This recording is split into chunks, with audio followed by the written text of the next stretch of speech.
এই যে আসতেছে ফেব্রুয়ারি, কত ফেব্রুয়ারি জানো? এটা কি বিশ্ব ভালোবাসা দিবস? হ্যাঁ, কি দিবস?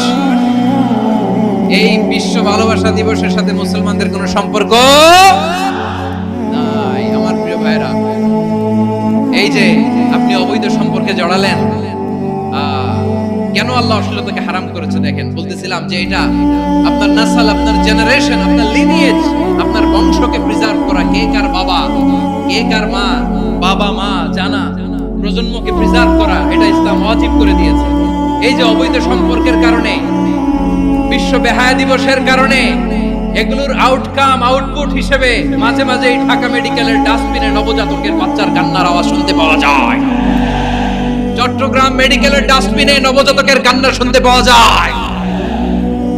বীর চট্টলার মুসলমানেরা বুঝতে পারলে আওয়াজ করে বলেন, এই যে চট্টগ্রাম মেডিকেলে যে নবজাতকটা পাওয়া গেল, ওর বাবাকে আমাকে বলেন, ওর মাকে, ও কোন ফ্যামিলির সন্তান কেউ জানে?